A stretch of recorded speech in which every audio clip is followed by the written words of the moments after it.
Aloha mai kakou. Welcome everybody to the Moana Nui podcast. Today we are relaunching maybe, a new segment in partnership with Pō Mahina Designs.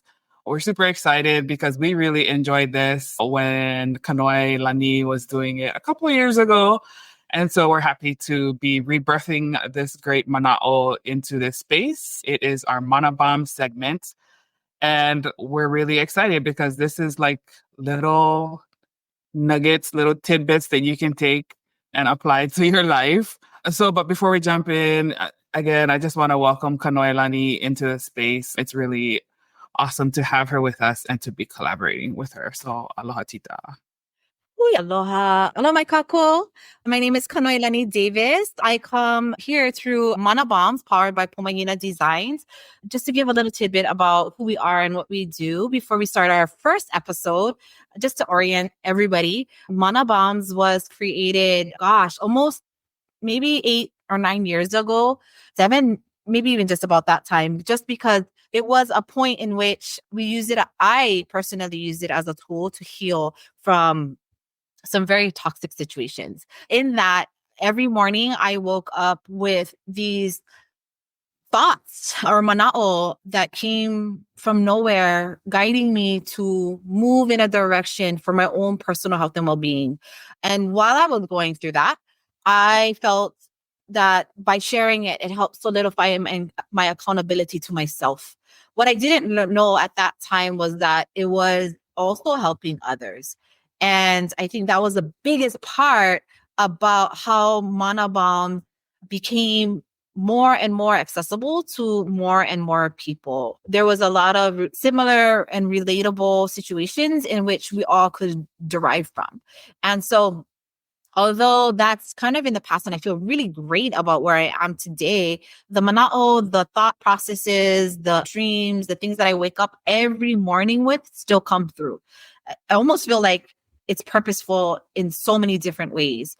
And so Mana Bomb still continues to live on. Mana Bomb still continues to help others.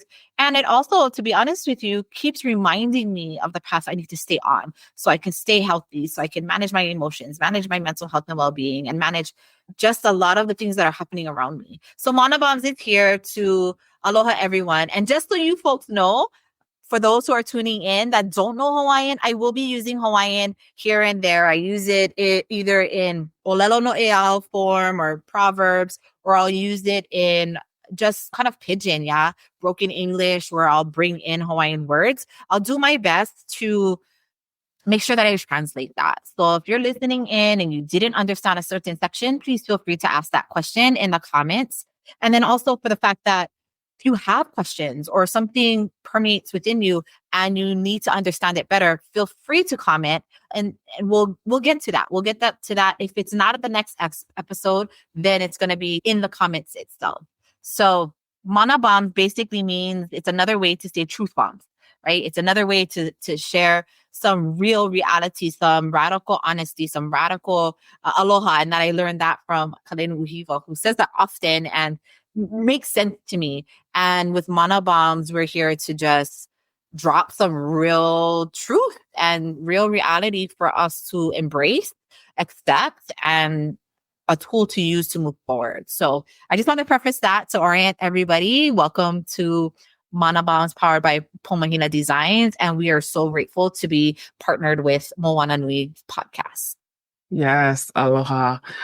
I love how you put that because I feel like Mana Bombs in and of itself, at least for me, the way I received it on my end was like, oh, this is my self-reflection. Like it's all about self-awareness and like you said, reminding yourself to recenter, to come back, to reground. So today's Mana Bomb is don't be afraid to unpeople, unfriend, unfollow, unfamily, uncousin, uncoworker, anyone that drains your mana. Ooh, and you hit so many different aspects because I think sometimes people don't realize that it's not just strangers that can drain your mana. Sometimes it's the people that's close to us. Yeah. And so when I was thinking about this, I was like, oh man, this particular one requires somebody to be self-aware. And that is not necessarily the case. But I think for me, like the message that came was like, oh, managing your mana, managing your energy, and even like where you invest and let people share your space, share your energy, like setting those boundaries, all of that is a part of self-care. Like self-care doesn't always mean like go massage and paint my toenails, right? Like sometimes self-care is just like, okay, wait, let me check in with myself. Like, am I a part of the thing that is feeding the drama, right? Like, um, Exactly. was that kind of like where you were coming from when you originally came out with this thought? Yeah. So you'll find that like the mana bombs such as this, right? They're common. You'll see them in other people's posts or other people's things. What's unique about perhaps mana bombs in this essence is that a lot of the mana'o happens in the caption, and they will happen Mhm. based off of my own personal experiences, whether they worked or not. And some of the things I get to witness. A lot of what mana bombs entails is this thing we call ho'amana, which is a healing process. And it requires self-awareness. It requires you to be your first medicine and your first healer. And that's hard to accept when we know that we have all these external resources. So let's just dive in, right? Don't be afraid to unpeople, unfriend, unfollow, unfamily, uncousin, uncoworker, anyone that joins your mana. Growing up in Hawaii, and you're about my age, then you heard the word, oh, that person is uns. And that's the one thing that I remembered when I started to write this and I thought about it. I was like, ooh, uns, he's uns. So if you're my age, lived in Hawaii, you know what I'm talking about, right? Your person. Right. Okay. So like that kind of like that manao, that thought process. And so here's the thing. There's a big part of this process in which we have to accept the reality, Yeah. right? We have to accept the fact like we might lose a loved one. We might have to hurt somebody's feelings. But I want to also touch upon the other side of that. Like if somebody unfriended us, uncoworkered us, or un us, like we also have to accept that's what it is, right? And the reason for that is people outgrow. And to assume that we're always growing and we're always leaving people behind, you gotta assume the opposite. People are outgrowing you and you're being left behind. And so what happens on both situations is this idea of holding on to something that's not ours anymore, or that's Mhm. not ours in our space or our mindset anymore. So the folks who have outgrown others, we don't want to hurt other people's feelings. We don't want to say like, oh, Hana, when I outgrow you in this space, I gotta leave you behind. You're only draining my mana. But on the other end of the spectrum is like, how come they left? How come they're not talking to me? Like, did I do something wrong? And maybe perhaps you didn't do anything wrong. Maybe perhaps they just grew out of that.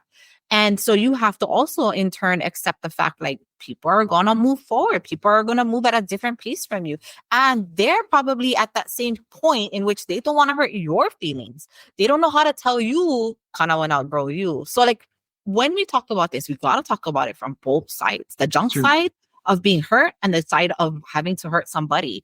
But at the end of the day, the intention is never to hurt, right? But it's also, where's that fine line between not hurting somebody, but also giving up of yourself? Because that's the hard part, especially if you see the good in others. If you're like Mhm. me, you always see the good in others, right? We always see situations or projections. We know that there's something there that aside from who they are, but see, we can't fix that for people. They Right. have to do the same work that you're doing for yourself. That's only fair. That's Mhm. literally only fair. And so I think with this mana bomb, it was mainly to get people to understand like you you have to be okay with letting go. You have to be okay with walking away. And it hurts and it sucks. But that doesn't, I want to preface something. Everybody thinks of everything being permanent. Remember, Mm. there is permanence. It doesn't mean, maybe you got to walk away for a little while. It doesn't mean you got to walk away forever. That person might catch up and y'all are in the same space.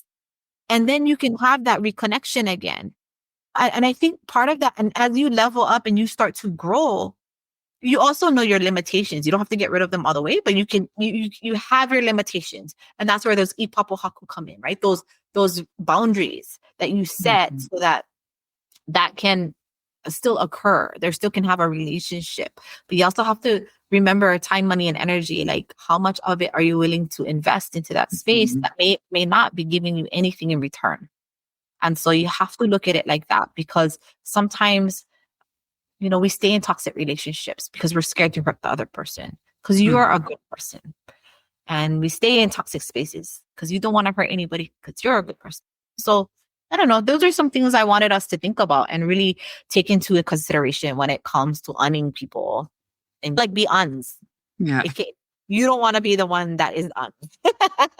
So pay. I'm so glad you brought that up because I hadn't heard that in so long. But as soon as you said it, I was like, oh my God. Yes, you don't want to be so uns. But Yes. I'm glad that you brought up both sides of it because I mean, yeah, like when people are growing, it's phases, and sometimes, like you said, we can take it personal, but really it's not. And if I kind of come at it like, if is my like, there are friends that I have that I don't have to be up under them all the time, but I know they're there, right? Like we're living life, and when we come back together, it's like nothing changed. But it doesn't necessarily mean that we're not friends anymore. But I think so too, like even with sometimes family, and I think I maybe related to like, okay, so like when we're in Hawaii, like a lot of our family, we have very close family ties. But then with like the way family units are changing and people like move to the continent, and like there's just these relationship evolutions that kind of happen. And part of it is also, I think, like giving people space to do the growing, right? In what you were saying.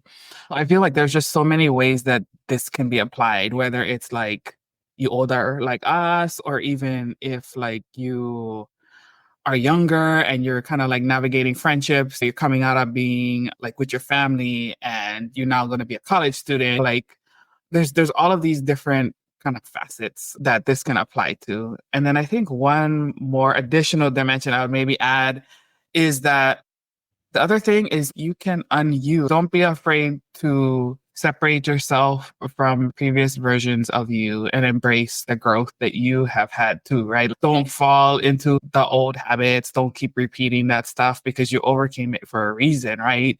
So I think that's the other part that also stood out to me. Yeah. Well, we always say that we're creatures of comfort. And that Mm. just basically means is we only know what we know. I say that constantly. We can't Right. know what we don't know. And so give yourself permission to know what you don't know. And the reason why we don't know those things, or we don't get past that part, is because we have fear, right? Mm. The fear is basically, will there be aloha for me later? Are they going to hate me? Are they going to be mad at me? What if they go out and talk shit about me? Right. Those things you gotta like kind of like if you're growing, grow. Like don't stop. Those things don't matter. And you'll find that, and it in time that looks differently. And like how Yeah. you said, we're older, right? Like we are older. We've been kind of there, done that. So it's easier to accept. And I will be honest, like as people unfollow, unfriend, and unmove on, as soon as they're like, Kanoe, I cannot anymore. I'm like, okay, bye. Like, I won't even argue. They probably wait for me to validate, argue, and call them to come back. And I'm like, I was just waiting for the day. I'm all about like, I don't want to push anybody out. I have a lot of patience. But then at the end of the day, if I'm celebrating your God, I'm like, that's just because I was waiting. But I have that patience. Not everybody has that patience. And I don't have to indulge in a lot of that stuff. And I think with this, it reminds us of, are you telling yourself you've grown, or did you actually grow? Cool. And that's the test. Because a lot of the times we talk more than we do, literally. It's true. And then we talk more to ourselves to convince ourselves that we've done these things, when clearly through our actions, it has not happened. That's the radical honesty we need to get to.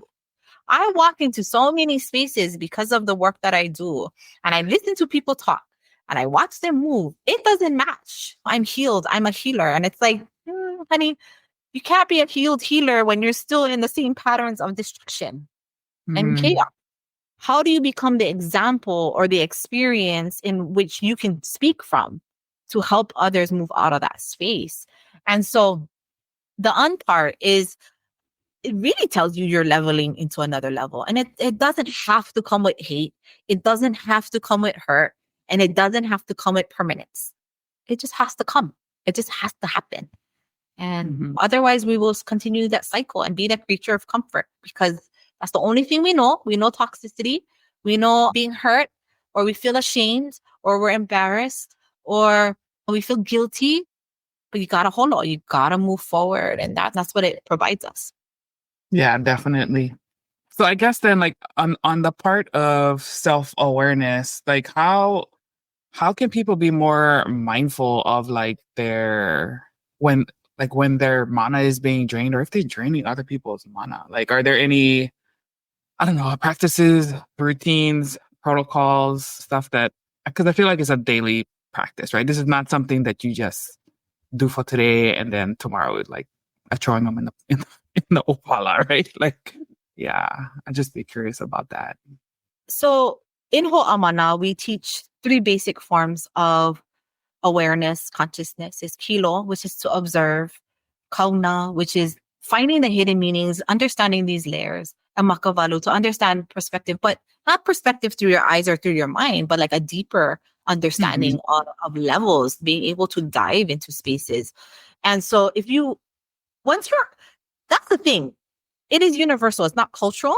The understanding of conscious awareness. That's it. Because once you're conscious and you're aware, it's a lot easier. And now, whether or not you're tolerant of certain situations, that's going to be individualistic. Like that, everybody, I have high tolerance, so I have a lot of more patience. But at the end of the day, not everybody has that, and they're quickly drained. And I also run on high mana, so like you can't really deplete all of my mana. I know how to replenish my mana. So I think that's why I can be more tolerant and patient, because as one gets taken, I have means and I understand myself well enough to replenish that really easy. But when I'm like done replenishing, like I just need a rest. Yeah, you kind of gotta hold it from that. You kind of gotta let it go. And so the managing part is building your consciousness. It's like really being considerate of others. And I'll say this over and over again in these Mana Bombs podcasts, is the fact that most people, probably 99% of people I know, are more self-centered than centered in self. And that's what gets you in trouble. And I believe the self-centeredness came from a point, this is from my understanding and my experience, is that during COVID, it made people go inwards. It really made people think about themselves. Like they had to literally sit in silence and like figure out life and their meaning of life. And then you understood who valued you and who didn't value you. And I think at that point, it really shifted the mindsets of individuals. And so when they realized that they had worth and they had value, they quickly turned around and made everything centered around them. You need to talk to me like this. I need this and you need that. And no, you can't do this to me. What happened was, when they were asserting their boundaries and asserting who they were, they ended up stealing other people's mana. So that mana, that's the irony in all of this. That mana that was stolen from them, that got them to that place, they became the enemy. And they became the people that hurt them. And so now we live in a world of people being inconsiderate, the Karens, the a-holes, the whatevers. Right. Everything got to center around them to make them comfortable. But they forget they are still one piece of the bigger puzzle. They are a particle. They are a particle to the whole, right? And then once we understand that level of consciousness, that whole becomes a particle of another whole, and that whole becomes a particle of another whole. It's endless, and it's beyond words. And if, as a cultural practitioner, as a cultural person, or somebody who lives in Hawaii who understands elements, you're this big compared to the mountain. Yeah. You start to gain a different perspective. And that's that perspective, Makavalo, you got to really think about. So I think that's where that management, you got to pull back again, because you're going to get humbled. And if you don't humble yourself, like I really, truly, absolutely did believe the universe will humble you for you. Absolutely. Humble yourself so that the universe doesn't have to do it. And I think like the best analogy that I can offer is like when you go on an airplane and you're up high and you see how small things are, like how you are in comparison to like the bigger picture, which is like exactly what you're saying. And those are the times when I'm reminded even more so than I try to be on a daily basis, like, yeah, wow, look at all of that. And what is the thing that you're worrying about? Like it's so small in the big picture. And I think just like especially for like, okay, so like in Hawaii, so it's easier to feel connected to the nature around you because you're like in it. But I think even like where I live, I have, obviously everybody has nature, but I think you have to be more intentional about like reconnecting with it. And sometimes like as opposed to like being from the plane looking down, sometimes I gotta just like lay down in the grass and just look up, like, and just be like, okay, yeah, like there's just something that happens. It's not a word. It's just you feel that connection, and that's how I personally reground. Like no matter where I am, especially like last week when I was having like, I don't know, work was giving me like anxiety, and I was like, okay, I gotta put my feet in the ground because this thing needs to get off of me. Like I cannot with this toxic energy, right? And so like it does take intentional work, and you have to be super aware of yourself. So yeah, mahalo for that, because you're right. It's not cultural. It's a universal truth and a universal connection, and it's the journey for all of us. So yeah, mahalo for that. I think one of those things too, like in those situations when you're around coworkers, that's the hardest one to because I will say that personally, even as a person who, like, if you're not working for somebody, but you're working, like some folks work with you. I don't want to say for you. They work with you, but you hold a position in which you don't have that. Like if you quit, everything falls. Like literally there is no nothing. And there have been moments in my spaces where like folks I worked with, I was like, I quit. Like I don't even want to work with all of you. I will give up the whole organization and to get out of here. And then I have to go like, I cannot do that. Right. But trust me, I've had to walk to the edge of that one multiple times. And then that's why when people are gone, I'm like, no offense, but I mean, it's real. Like some people just come with very, very toxic behaviors. And that's that entitlement. That's that negativity, that always complaining and not giving.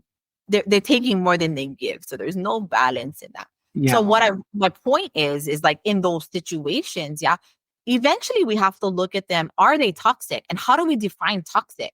Because it may feel toxic, but that feeling of feeling toxic and feeling like it's affecting you toxic just could be a trigger for you to go and get grounded so that you can come back and do the work. So like I was sharing with you earlier, people can deplete you, but if you don't know yourself well and you're conscious of who you are and what you need, that's where you have to be able to fill in that mana. And that's where you are able to like really have more longevity, really be more sustainable in those spaces and be able to manage and work through it. Because otherwise, it's just one way. So the consciousness and awareness can put you in any given situation that is toxic, heavy, and hard, and you will still pull through.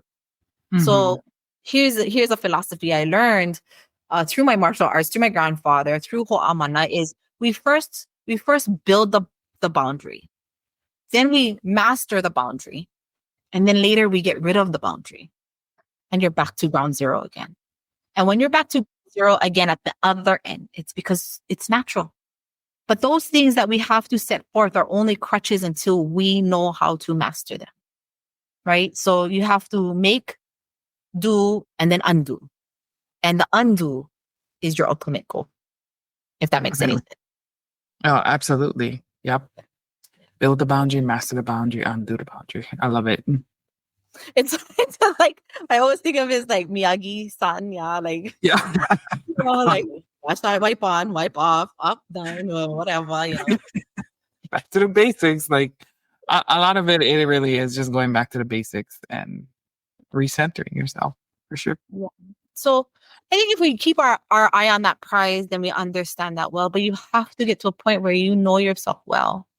Consciousness of self is so powerful. It is absolutely the medicine, the only medicine that you need to heal yourself physically, mentally, emotionally, spiritually, all of that. Yeah. No, I definitely agree. And like for myself, I know that's an area I've definitely been growing a lot. And the more that I understand myself and like acknowledge the things that make me me and the stuff that I need, like the more peace has come into my life because I just like, oh, I need to fix it. Nobody can fix it because nobody knows me better than me, right? So Exactly. And you think about Pupuna, yeah, our elders who have lived a long life, 60, 70, 80. I mean, get those ones Dramalanis and stress. Like they call for it. They like that. Yeah. mhm. And then you have those very olu kupuna who are just like, okay, come, baby. No, let it go. It's okay. It's because it's not, they realize how tiny it is and time will pass and things will happen. And people say they don't believe time heals. And I actually believe that time does heal. The problem is you never gave yourself enough time. So those who are impatient and like want it now, yeah, time will never heal. But you gotta have that ho'omanawa nui. You gotta have that patience. And you also have to believe. Your first thing is to believe. And that I think that bypasses all cultures and all religions. Believe. What do they call it in church? Faith. So for me, it's like I do have faith, but beyond faith is now I believe because it's done. Right? Mahalo. Alrighty, well, I think that was an awesome start for our Manabam Monday. Any last words of wisdom, T, before we sign off for today? No, just be the uns and uns everybody else. Yeah. But We're gonna make one shirt now. Hold on. yeah, uns. When you hear somebody say, oh, she's uns, you know why. But yeah, signing off from the island of Molokai. It's me, Kanoelani Davis, Manabams, powered by Pō Mahina Designs. Mahalo. Awesome. And Moana signing off for Moana Nui podcast. See you guys next week on our next episode of Manabams. Ahui ho kako. Oh.